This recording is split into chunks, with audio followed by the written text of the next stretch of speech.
Welcome back, guys. This is a part of the show where we speak straight facts, no filter. Here with me today is performing artist Nerita.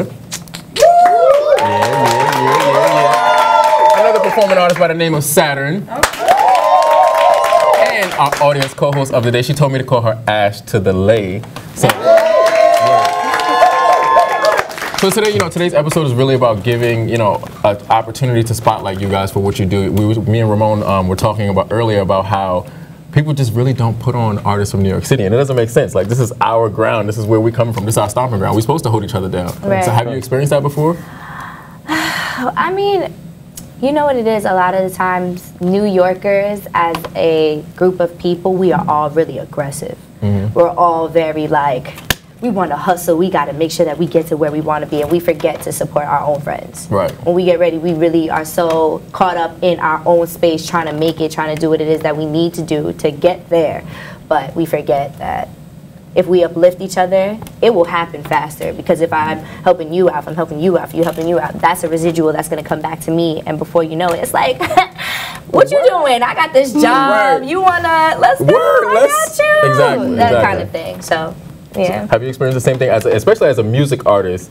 A lot of the times people are like, oh, I'm not about to listen to his mixtape. Like, nah, that shit probably trash.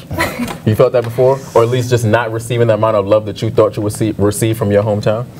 Nah, I mean, yeah. Sometimes I'm just like, I go through it, it's an inside thought, but I don't let it like discourage me in a sense. But like, I'm always left to improvise, and that's what kind of let me learn to be a better person, you know what I mean? So.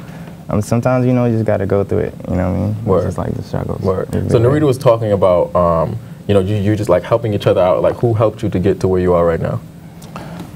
Definitely my team, you know what I mean? SAU, we SA who? SAU. Come on, you better shout it like this. Definitely SAU. You better let them know. Space Age Universe, that's my team and everything, shout out Eddie Retro and Cash, you know what I mean? But we all, have like different, specialties, you know what I mean? So he does EDM and things. Eddie Retro handles like the groundwork and things. So we all work, individually, and still we build each other up at the same time. But yeah, we try to take it on like a space, like a outer space thing. Yeah, what's up with the whole outer space thing? Because I remember when you were at SOBs, I forgot who was introducing you, but they were like, y'all ever been out of space? Y'all ever been out of? And I'm just like, what is he about? Who is he about to introduce? Bruno Mars? Like, who is here? And then he says Saturn, and you just come out flying. I was like, what? So how did that start for you? Like, where did that come from?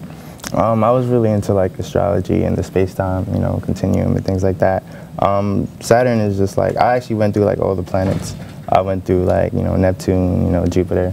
But like Saturn was actually a good one, truthfully. I just thought it fit me, and I just liked just the sounds. Like when I used to always play with the sounds and just the effects and, just finding that sound basically. So I just like, I just love the sound basically, like the outer space sound, you know what I mean? Just word. And it fits me, you know what I'm saying? So that's how it is, yeah. Ash to the Lee.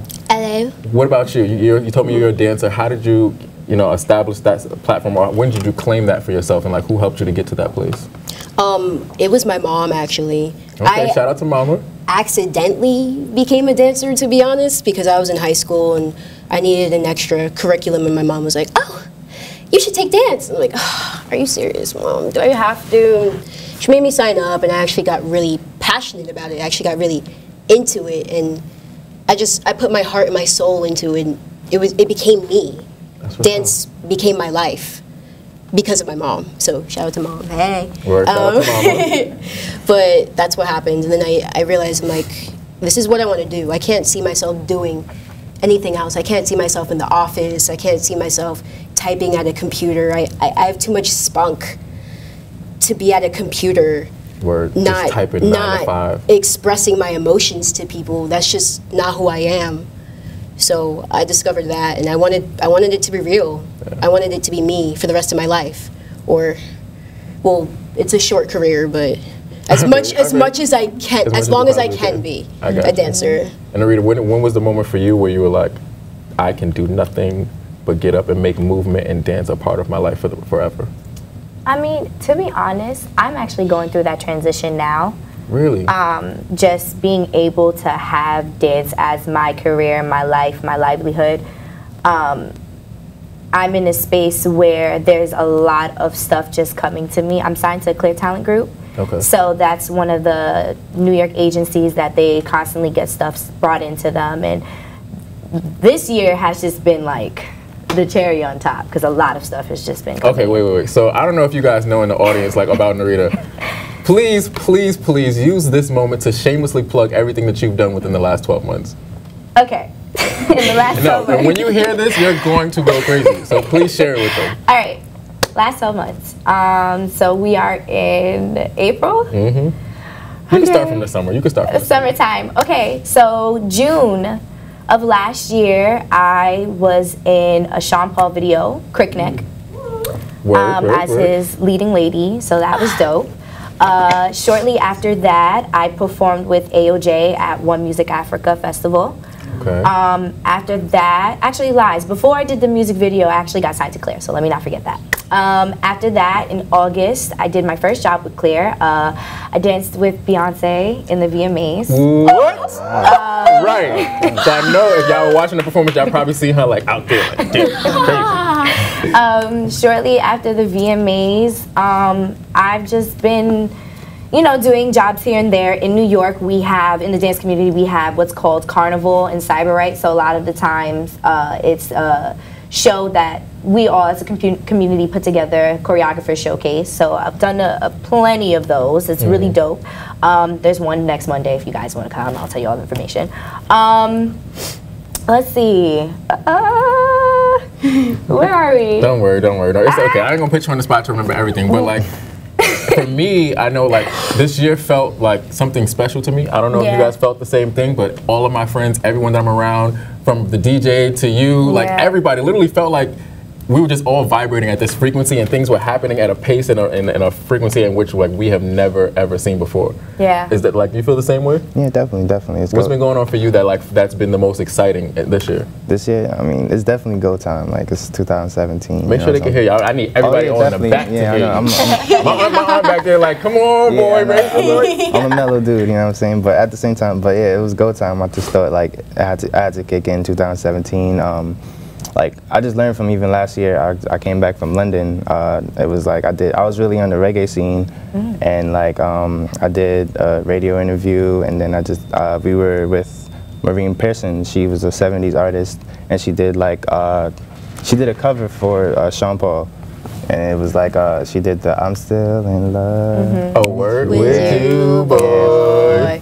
And I stayed with her for a couple of I stayed with her for some time, and then she just showed me around London, so I just got the vibe, and you know, so I just learned a lot off of just the experience, and I was just like, I'm in London, because it was summertime, and then I was still in London, and I'm like, I'm usually in Brooklyn, and I just like, that kind of took a toll. From London to Brooklyn, all the way across the pond, that's what's up. Yeah, so I'm just like, oh, I'm here, like, and I'm like usually in Brooklyn, but it's like, all right, so now I just realized that was life, you know what I'm saying? Yeah. So I just really got on my grind and just started writing, started making music. Like, writing just keeps me like at ease, you know what I'm saying? So where do you write? Like, what's the space in which like you find to be most comfortable for you to write in?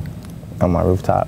Word? Yeah, wait, where do you live? In Flatbush, Brooklyn. Oh, okay, Flatbush, Brooklyn. Yeah, Brooklyn, Flatbush, you know what I mean? So I just try to, vibes and everything. So I listen to some Bob Marley, you know what I'm saying? I listen to a lot. I actually try listening, it's kind of weird, I tried to listen to Culture Club the other day. And what? Yeah. Oh, wait, Culture Club is a throwback. Yeah, I actually tried to listen to it. So I was just like, yeah, it's dope. So just reaching different genres of music just to try to find like my peak, you know what I'm saying? Or just, different touches, touching the water kind of, But yeah, definitely. That's so what did London, like, London and Europe in general, like, I don't know if you guys pay attention to how much Europeans like really like consume our music. Like they will book the most trashiest rapper just to hear it, just because he's from America and they know he does rap. Like it doesn't matter. Like they're so into our culture. So like how do you allow yourself to make sure that you're not confining yourself to like what's only in America in terms of like the sounds, the performances, the artists? Oh man, honestly, I can honestly say being in America, all of like the dancers that I come across, they're all so quick to like one style in particular, I know dance hall. Like I have this one Japanese friend, Kana. Oh my gosh, she is she's fresh to death, like from head to toe. Best moment ever in my life. We did a music video for this group called Blush, and we had like a freestyle circle. And she grabbed her leg, said, "Boo," and then dropped down to a split. And I was thrown off because I'm like, where did you learn that? And she went to Jamaica a couple of months earlier. But to go back to your question, you know, after a while, like once you start traveling, once you start going to these other places, you're like, what is America? Because at the end of the day, America is definitely a melting pot of other things. And we are getting into a space where nobody's just one thing. Right. Nobody's is just from one place. Nobody is just has one talent. Everybody's becoming multifaceted, multicultural, multi-everything. And at this point, it's about how you identify yourself and how you stay to it. Because the longer you figure out who you are as a person is the more it stays solidified, and it just goes to show what you have to offer in the world. So as you're traveling, you learn more about yourself, you learn more about different cultures, you learn about everything that is offered to you, and then you nitpick where you want to go, you nitpick what you want to take in, what you don't want, what you want to receive, what you don't want to receive. Word. So, yeah. Word.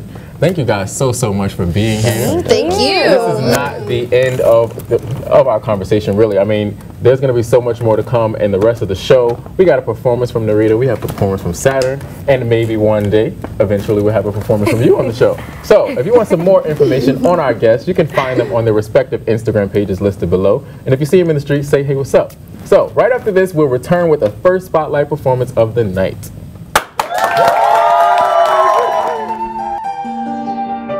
Go ahead, said bounce.